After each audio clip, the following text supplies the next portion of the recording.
Bienvenidos una semana más a nuestro noticiero semanal el de Radio Internacional de Noticias. La policía egipcia interviene para impedir que argumentaron en Nueva York ante la comisión. Como noticias nacionales presentamos los... Medio centenar de asociaciones pro vida han convocado a facilitar datos precisos al respecto a la... Terminaremos con noticias de la Santa Sede. El Vaticano recoge firmas para defender a no nacidos. de la Conferencia Episcopal Italiana. Bienvenidos una vez más a nuestro noticiario semanal de Radio HM. Hoy les saludamos María Fra y Belén Garde. En menos de una semana se han multiplicado acciones a favor de la vida que, a pesar del silencio mediático, se han convertido en noticia por el esfuerzo de particulares que se niegan a dejar el monopolio de la información en manos de medios de comunicación que, traicionando su finalidad, se han convertido en traidores de la verdad y marionetas subordinadas al poder político. Debido a esta línea de actuación, están quedando sin cubrir noticias de tanta relevancia como las marchas por la vida que tuvieron lugar la semana pasada en París y Washington, donde participaron más de 500.000 de personas. Respondiendo a este silencio mediático, hay personas anónimas que ofrecen noticias reales, que encuentran eco en ciertas redes sociales y se van extendiendo poco a poco. Este es el caso del relato transmitido por una persona anónima que ha relatado ayuda a la iglesia necesitada, que en Irak la iglesia ha salvado a un bebé de morir asesinado. Su madre, una joven adolescente, quedó embarazada tras una violación por un terrorista perteneciente al Estado Islámico. Tras ser liberada y regresar a su hogar, los ancianos de su tribu decidieron matar a ese niño en cuanto naciese, por ser hijo de un terrorista. La joven madre, una de tantas víctimas de este genocidio convertida en esclava sexual de ISIS, no quería matar al bebé inocente que llevaba en sus entrañas. Alguien alertó a la iglesia, y así esta joven dio a luz y entregó el niño al cuidado de las religiosas que lo acogieron en un orfanato. Durante un mes ha sido atendido con todo el amor del mundo. La madre se encuentra bajo medidas de protección para que no sufra ningún riesgo de violencia por su decisión. El testigo anónimo que presenció los hechos y que ha tenido al bebé en brazos ha asegurado ayuda a la iglesia necesitada. Quiero que oigan algo bueno que ha sucedido con la iglesia aquí, algo que solo podía haber pasado gracias a la presencia de la iglesia, un ejemplo de vida y de por qué nuestra presencia y cultura de vida es tan importante aquí. Transcurrido un mes, este infante será acogido y adoptado por una familia cristiana que con seguridad educará a su nuevo hijo en el amor y en el perdón, algo que solo aportan los cristianos hoy por hoy en Irak y en todo Oriente Medio. El mal nunca tiene la última palabra. Comenzaremos con las noticias de interés internacional. Guatemala. Obispos denuncian que el país vive bajo la dictadura de la corrupción. Estados Unidos. Médicos católicos celebran la creación de una oficina de libertad religiosa y de conciencia. Irlanda. Demanda de exorcistas ha aumentado exponencialmente, advierte sacerdote. Holanda. Responsable de regular la eutanasia dimite por su aplicación a ancianos con demencia. Cuba. 3 sacerdotes piden a Raúl Castro elecciones libres. Pasaremos después a las noticias nacionales. Tribunal Supremo condena a 18 meses de cárcel para el abortista Carlos Morín. Arzobispo llama a vivir intensamente la fe sin ocultarla ante el mundo. Monseñor Casimiro López. Detrás de este suceso se esconde una llamada a la conversión. Aragón acoge la exposición 800 años de vida mercedaria. La exposición muestra el horror de la persecución de cristianos en Siria. Por último, comentaremos algunas de las noticias más destacadas de la Santa Sede. Papa Francisco pide al Foro Económico Mundial políticas públicas a favor de la familia. Papa Francisco, Perú, una fe que impresiona. El Papa recibió a los representantes de la comunidad yazidí. El Papa pide un periodismo educado en la verdad. El Papa realizó un balance de su reciente viaje apostólico a Chile y Perú. Los obispos de Guatemala han denunciado en un comunicado que el sistema político de su país vive bajo la dictadura de la corrupción y pone en gravísimo peligro su existencia. Los obispos condenan la actuación del Ejecutivo, del Poder Judicial y del Congreso de la República, y lamentan que muchos ciudadanos no se den cuenta de lo que ocurre. En el comunicado, los obispos destacan algunas de sus preocupaciones y dijeron el querer ser testigos de la verdad como Jesús, nuestro Maestro. Nos preocupa constatar esa falta de rumbo que muestran los organismos del Estado. El sistema político vive bajo la dictadura de la corrupción y pone en gravísimo peligro su existencia. El Congreso de la República sigue su carrera hacia el abismo. El organismo ejecutivo toma algunas decisiones que muestran su incompetencia para dirigir el país o sencillamente no las toma para resolver los problemas crónicos de la población. Nos preocupa el aumento del empobrecimiento de la mayoría de la población, el flujo migratorio hacia el norte de América, el aumento de las deportaciones de nuestros paisanos, la problemática agraria, etc. Nos desconcierta la falta de cohesión y articulación de los sectores sociales, empresariales, académicos y religiosos para levantar el país del profundo agujero en el que ha caído. Sobre cualquier interés particular o de grupo debe prevalecer el amor por Guatemala. Desconcierta también la indiferencia de muchos cristianos que se encierran en su mundo religioso, cerrando los ojos delante de tantos Lázaros que están a sus puertas. Desconcierta que muchísimos guatemaltecos no caigan en la cuenta de esta situación. Por ello, urgimos y exhortamos a todo Guatemala, hombres y mujeres, a unir y coordinar esfuerzos para lograr un país que viva la solidaridad en la verdad y en la realización eficaz del bien común. No existe ninguna razón para perder la esperanza, pues Dios nunca defrauda ni abandona a su pueblo. Los miembros de la Asociación Médica Católica de Estados Unidos celebraron el anuncio de la creación de una división de libertad religiosa y de conciencia en el Departamento de Salud y Servicios Humanos del país. La nueva oficina gubernamental representa la posibilidad de aplicar de manera concreta los derechos y leyes existentes que protegen la libertad de conciencia de los profesionales y empresas relacionadas con el sector salud. Esto es muy importante. Incluso aunque ha existido una sección de derechos civiles del Departamento de Salud y Servicios Humanos, en realidad no ha habido un instrumento para que los individuos que son discriminados en el lugar de trabajo argumenten un caso o demanden a la organización que los discriminó, explicó la doctora Catherine Ravil, ginecóloga y miembro de la Junta de la Asociación Médica Católica. La existencia de la nueva división podría disuadir a las instituciones de pretender forzar a médicos, enfermeras o administradores a cooperar con procedimientos como el aborto, la esterilización o la anticoncepción. Por ejemplo, los católicos enfrentan dificultades para encontrar lugares en programas de residencia por su objeción a este tipo de procedimientos. Un sacerdote pidió a la Iglesia Católica en Irlanda que incremente el número de exorcistas, ya que en los últimos años ha aumentado exponencialmente la demanda de estos debido al crecimiento de la actividad del maligno. En declaraciones al periódico The Irish Catholic, el padre Pat Collins, exorcista de la región, indicó que lo que estoy descubriendo desesperadamente es que la gente en sus propias mentes cree, correcta o equivocadamente, que están afligidos por un espíritu maligno. Creo que en muchos casos ellos piensan erróneamente, pero cuando se dirigen a la Iglesia, esta no sabe qué hacer con ellos y les recomienda acudir a un psicólogo. Y así sus casos pasan inadvertidos y a menudo no reciben ayuda, expresó. Ante esta realidad, el padre Collins escribió una carta abierta, de la cual una parte fue recogida por The Irish Catholic. En el texto advierte que ha observado el aumento de la apostasía dentro de la Iglesia y que, como esto ha sucedido, hubo una creciente evidencia de la actividad maliciosa del maligno. El sacerdote dijo que recibe un alto número de llamadas y correos electrónicos debido a que la gente se entera por internet de que es exorcista. En los últimos años, la demanda ha aumentado exponencialmente. Berna van Baarsen, especialista en ética médica, dijo que no podía apoyar un cambio importante en la interpretación de la ley de eutanasia de su país para respaldar la administración de inyecciones letales a un número cada vez mayor de pacientes con demencia. Y por ello ha renunciado a formar parte de uno de los 5 comités regionales de evaluación de Holanda, establecidos para supervisar la provisión de eutanasia. Miss van Baarsen se convierte en el segundo técnico regulador en renunciar. El primero fue el profesor Theo Boer, quien renunció en 2014 tras advertir a los parlamentarios británicos de no seguir el ejemplo holandés y pedirles que votaran en contra del proyecto de muerte asistida de Lord Falconer. La eutanasia está permitida para pacientes adultos incapacitados mentales, según el artículo 2.2 de la ley, de 15 años de edad, siempre que un paciente haya dejado por adelantado una declaración por escrito solicitando que se ponga fin a su vida. Miss van Baarsen, en una entrevista con la revista Medic Contact, denunció que las inyecciones letales se administraban cada vez más a los pacientes con una capacidad mental fluctuante, lo que ha llevado en los últimos 5 años a multiplicar por 4 las muertes por eutanasia entre los pacientes de salud mental. 3 sacerdotes católicos enviaron este 24 de enero una carta al presidente cubano Raúl Castro, con el propósito de pedir el derecho de elegir en libertad, porque en Cuba hay votaciones, no elecciones. Los firmantes son el padre Cástor José Álvarez de Devesa, sacerdote del Modelo, en Camagüey, el padre José Conrado Rodríguez Alegre, párroco de San Francisco de Paula, en Cienfuegos, y el padre Roque Nelvis Morales Fonseca, párroco de Cueto, en Holguín. Los sacerdotes enviaron la carta a Castro al cumplirse 20 años de la misa que San Juan Pablo II celebró en Santiago de Cuba.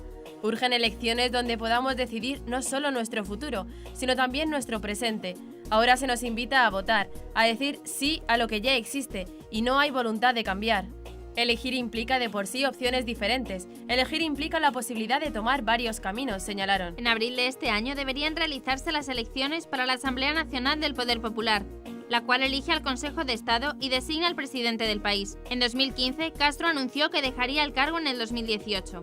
En la misiva, los sacerdotes también recordaron que el 1 de enero se cumplieron 59 años del triunfo de la revolución que derrocó al régimen de Fulgencio Batista, donde muchos cubanos lucharon y murieron por dar a sus hijos una Cuba donde se pudiera vivir en libertad, en paz y prosperidad. Sin embargo, casi 6 décadas después, tenemos argumentos suficientes para evaluar qué hemos vivido en nuestra tierra. La Sala Segunda del Tribunal Supremo de España ha condenado a 18 meses de prisión por 3 delitos de aborto ilegal al doctor Carlos Morín Gamarra, propietario de 2 clínicas ginecológicas de Barcelona, y al psiquiatra Pascual Javier Ramón Mora, como autor y cooperador necesario respectivamente. La Sala estima parcialmente el recurso de ambos y les absuelve de otros 8 delitos de aborto ilegal por los que habían sido condenados por la Audiencia de Barcelona en junio de 2016, al entender que no hay pruebas suficientemente contundentes de que las intervenciones de interrupción del embarazo se produjeron fuera de los supuestos permitidos por la ley. Sin embargo, el tribunal puntualiza que la pena máxima seguirá siendo de 18 meses, ya que la sentencia de la Audiencia de Barcelona, pese a condenar a 11 penas de 6 meses de prisión, especificó que, en aplicación de la regla del artículo 76.1 del Código Penal, la pena no podía exceder del triple de la impuesta por el delito más grave, fijando en este caso la de 18 meses. Asimismo, el Supremo rechaza el recurso de la Fiscalía que pedía la condena por otros 5 casos de aborto que, según afirmaba, se habían practicado también sin el dictamen psiquiátrico de las pacientes, y por delito de falsedad en relación a otros 3 casos, al entender que se realizaron en periodos de gestación superiores a la autorización concedida por la Administración a las clínicas del Dr. Morín. El cardenal arzobispo de Valencia, Monseñor Antonio Cañizares, ha llamado en la fiesta de San Vicente Mártir, patrón de la diócesis de Valencia, a reavivar nuestra fe y a vivirla intensamente, sin ocultarla ante el mundo, ni en la vida social, cultural o familiar. En ningún ámbito de la vida no dejemos la fe a la puerta de donde estemos. En su homilía durante la misa solemne que ha presidido en la catedral, el arzobispo ha precisado que el martirio de San Vicente y de todos los mártires muestra precisamente que la fe no es para la vida privada, sino que se refleja en toda la vida humana, abarca toda ella, porque nos hace ser hombres nuevos con la novedad del Evangelio y eso cambia el mundo.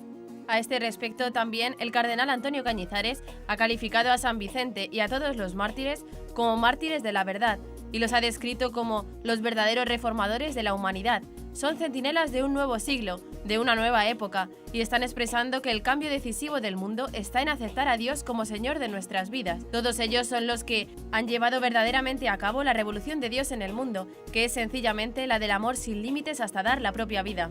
La misma Iglesia en Valencia es testimonio de la fecundidad del grano de trigo que muere para dar fruto, ha manifestado el cardenal Cañizares, que ha señalado que en San Vicente y en todos los mártires encontramos el futuro del hombre, del testimonio de Jesucristo, Rey y Señor único, de la verdadera sabiduría, que es la verdad de Dios para alcanzar la felicidad, la libertad y el amor. El obispo de Segorbe, Castellón, Monseñor Casimiro López Llorente, envió un comunicado en el que informaba de la grave profanación del Santísimo Sacramento en la parroquia de la localidad de Caudiel, en la ciudad de Castellón, descubierto a primeras horas de la mañana del 22 de enero. En el transcurso de un robo perpetrado esa noche en la iglesia, ha sido abierto con fuerza el sagrario y las formas consagradas han sido esparcidas por el suelo, informó el comunicado. Monseñor López dijo que este suceso nos permite reflexionar sobre lo que supone que el Señor se haya quedado presente entre nosotros bajo las especies eucarísticas. Si el Señor, a pesar de todos los riesgos y peligros, mantiene hoy su voluntad de permanecer entre nosotros, es una señal inequívoca de que los bienes que se desprenden de su presencia son infinitamente más grandes que los males que se puedan derivar, precisó el prelado en el comunicado. Por ello, animó a todos los fieles católicos a aprovechar esta situación para renovar nuestra fe y devoción eucarísticas. Detrás de este suceso se esconde una llamada a la conversión, dirigida a cada uno de nosotros. Hagamos de este agravio una oportunidad de desagravio, que esta ofensa sea ocasión para suscitar y manifestar nuestro amor hacia Jesucristo presente en la Eucaristía, exhortó. Con motivo de los 800 años de la fundación de la Orden de la Merced, 1218-2018, la provincia de Aragón, en su jubileo, ha preparado una exposición titulada 800 años de vida mercedaria, 1218-2018, que pone en valor su historia y parte de las obras de su patrimonio artístico. La exposición recoge cerca de 50 obras nunca expuestas, de las que se encuentran pinturas como la Alegoría de la Merced, restaurada recientemente, esculturas y obras gráficas de los siglos XVIII al XX, cerámica del siglo XVII y fotografía de finales del siglo XIX. Las obras provienen de las comunidades mercedarias del Monasterio de San Ramón, el Real Monasterio de Santa María del Puig, Castellón de la Plana y de Valencia. La exposición gira en torno a 4 temáticas: la fundación de la Orden, la vida religiosa, santos y santas mercedarios y, por último, la Merced hoy, a través de un documental que plasma la labor de los mercedarios. Muestra comisariada por Alejandro Mañas, doctor en Bellas Artes, ayudado por el historiador Manolo Anglés, Javi Saura y Cristian Peña. La exposición cuenta con el soporte de la Fundación Obra Mercedaria y el Ayuntamiento del Puig de Santa María. La muestra se inaugurará en el Real Monasterio de Santa María del Puig por el padre provincial de la Merced de Aragón, Fray José Juan Galve, y la alcaldesa del municipio, doña Luisa Salvador Tomás. Cáritas Toledo presentó la exposición Testimonios, Suhud, de la fotógrafa siria Carol Alfará, que muestra el sufrimiento de los cristianos perseguidos en Siria, Irak y Líbano.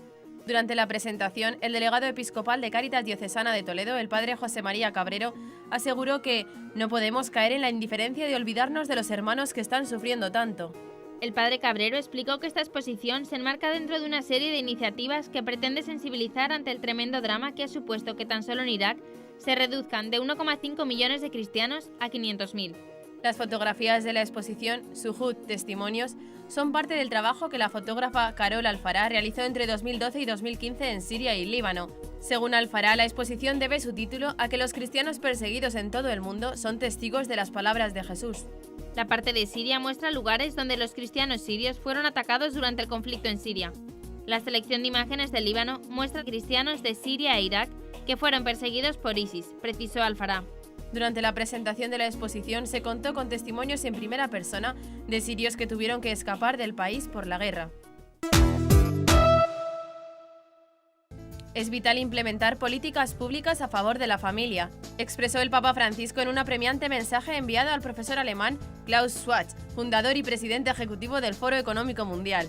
En su mensaje, dado a conocer el 22 de enero por el Vaticano, el Papa Francisco exhorta al foro a no quedarse callados ante el sufrimiento de millones de personas cuya dignidad está herida, y tampoco podemos seguir adelante como si la expansión de la pobreza y la injusticia no tuviera una causa. Es un imperativo moral, una responsabilidad que involucre a todos, crear las condiciones adecuadas para permitir a todos vivir de una manera digna, prosigue. Tras denunciar la cultura del descarte y la necesidad de combatirla para alentar a las nuevas generaciones, el Santo Padre rechazó los intereses privados y la ambición que buscan el lucro a cualquier costo. Francisco también denunció que se considere al ser humano como un simple bien de consumo para ser utilizado, de modo que cuando la vida ya no sirve a dicho mecanismo se la descarta sin tantos reparos. Una fe que impresiona, ha dicho Francisco del pueblo peruano. Me llevó la impresión de un pueblo creyente que pasa muchas dificultades y las pasó históricamente.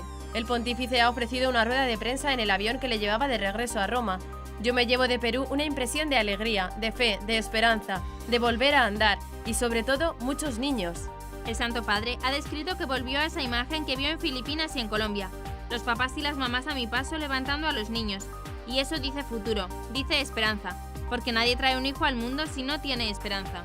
El Papa destacó, recoge Vatican Media, por un lado, el encuentro en la cárcel con las mujeres, afirmando que es muy sensible a las cárceles y a los encarcelados, ya que siempre se pregunta por qué ellos y no él han terminado en esa situación. Ver a estas mujeres, su capacidad para cambiar de vida, de reinsertarse en la sociedad con la fuerza del Evangelio, le hicieron ver precisamente la alegría del Evangelio que tanto lo ha conmovido en el viaje, señala el medio del Vaticano. El Papa Francisco aseguró que Perú es una tierra ensantada. Son el pueblo de Latinoamérica que tiene más santos y santos de alto nivel. Toribio, Rosa, Martín, Juan, de alto nivel. Creo que la fe la tienen muy calada dentro, ha señalado. El Papa Francisco mostró su solidaridad con los miembros de la comunidad yazidí, religión minoritaria del norte de Irak, perseguidos durante los últimos años por los terroristas de Estado Islámico. En estos años de guerra civil y de lucha contra el Estado Islámico en Irak y en Siria, muchos yazidíes han sido asesinados, secuestrados, esclavizados y expulsados de sus hogares por parte de los yihadistas. Abrazo a todos los miembros de la comunidad yazidí, en particular a todos los que viven en Irak y en Siria. Mi pensamiento solidario y orante se dirige a las víctimas inocentes de la insensata e inhumana barbarie. Fueron las palabras con que el Papa recibió a los representantes de la comunidad yazidí en Alemania el 24 de enero en el Aula Pablo VI del Vaticano. Francisco alzó la voz contra uno de los mayores ataques contra los derechos humanos en el siglo XXI, la persecución religiosa. Es inaceptable que se persiga y se asesine a seres humanos por su pertenencia religiosa. Toda persona tiene derecho a profesar libremente y sin constricciones su propio credo religioso.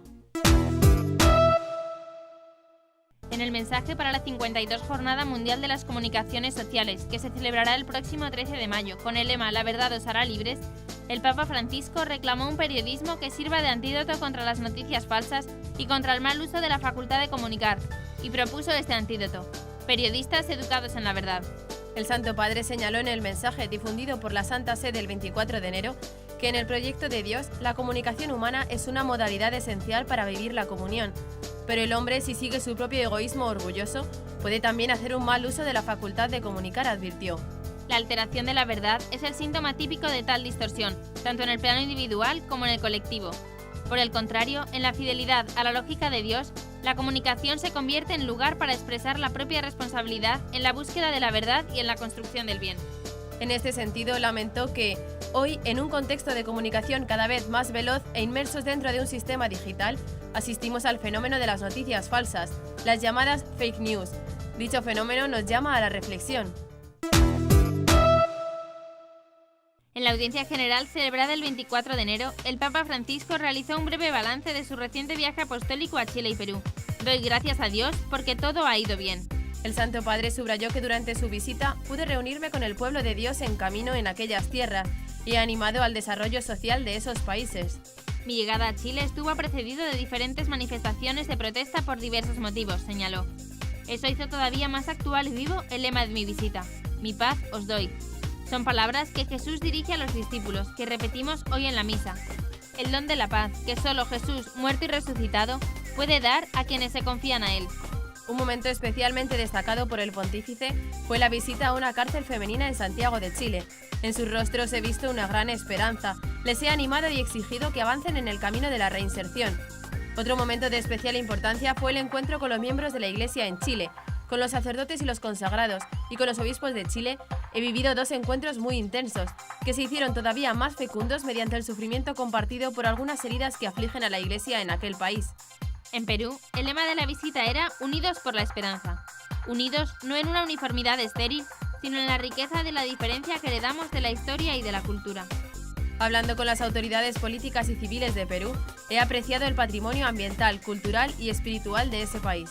Finalmente, el Papa empleó una frase de Jesús para resumir el mensaje que dejó en su viaje a Chile y Perú. Convertíos y creed en el Evangelio. Y hasta aquí nuestro informativo semanal. Esperamos que haya sido de su agrado. Recuerden que pueden seguir escuchándonos siguiendo el resto de nuestra programación en directo a través de la web www.radiohm.net. En ella podrán encontrar también distintos podcasts con los informativos anteriores y otros audios que también pueden ser de su interés. Seguiremos estos días informando de las noticias de la Iglesia y del mundo a través de nuestros breves espacios informativos que les ofrecemos todos los días, cada media hora aquí, en Radio HM 88.9 FM y HM Televisión. Ayer, hoy y siempre, la verdad. Gracias por habernos acompañado. Les han informado Belén Garde y María Fra. Hasta la próxima semana.